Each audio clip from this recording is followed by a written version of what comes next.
का है।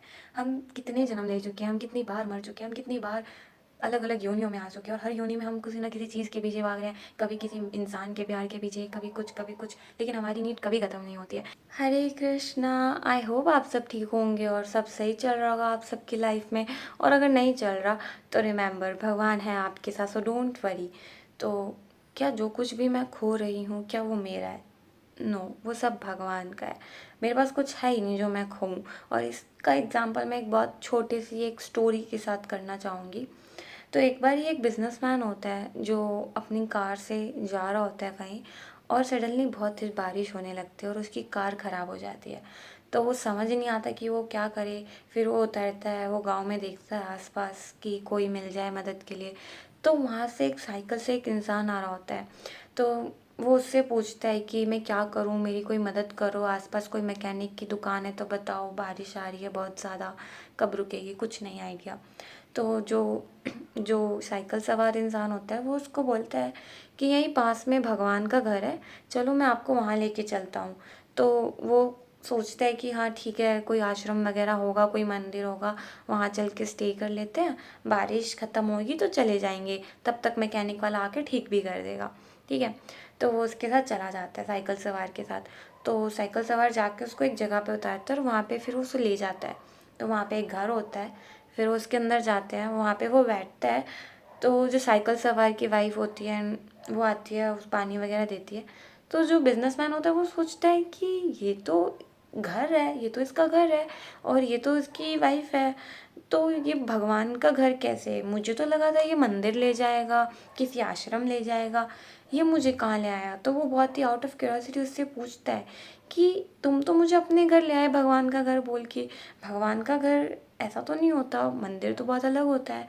तो वो बोलता है, वो बड़ा अच्छा रिप्लाई देता है, वो बताता है कि यहाँ पे भगवान विराजित है तो ये भगवान का घर है।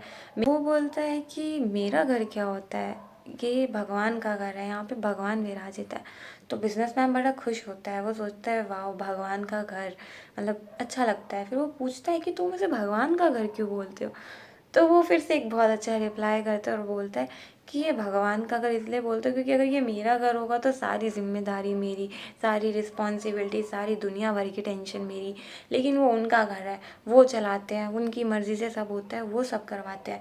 मैं सिर्फ एक मध्यम हूँ, एक माध्यम हूँ काम को करने का, और कुछ नहीं। मैं बस उनकी आज्ञा पे चल रहा हूँ, उनके नाम के सहारे जी रहा हूँ। तो ये बात सुन के बिजनेसमैन बहुत खुश होता है और उसको बहुत अच्छा लगता है कि ऐसे भी लोग हैं दुनिया में।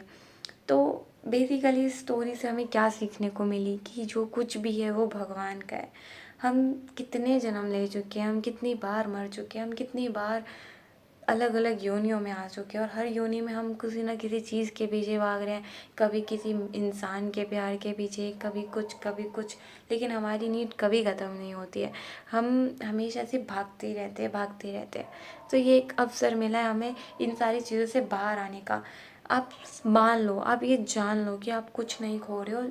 आप सिर्फ पाओगे जब आप भगवान का नाम लोगे।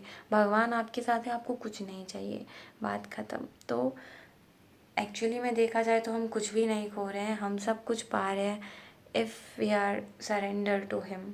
ओके। तो नाम जप करो, भगवान के आशीष रहो, बाकी सब बेस्ट रहेगा, सब कुछ अच्छा रहेगा। कुछ आपका नहीं है, आपको डरने की, खोने की कि डर जाए, मतलब खोने की डर की ज़रूरत नहीं होनी चाहिए कि कोई चीज़ चली जाएगी, कोई छोड़ के चला जाएगा। सब कुछ भगवान का है तो सब कुछ आपका है। ठीक है, तो अपना ध्यान रखो। मिलते हैं नेक्स्ट वीडियो में ऐसी ही छोटी सी स्टोरी के साथ। तब तक अपना ध्यान रखो और भगवान को अपने पास रखो। वो तो ऑलरेडी आपके पास है, बस फील करो। एंड सिया भी आपके साथ है। Okay, so take care, bye, Hare Krishna.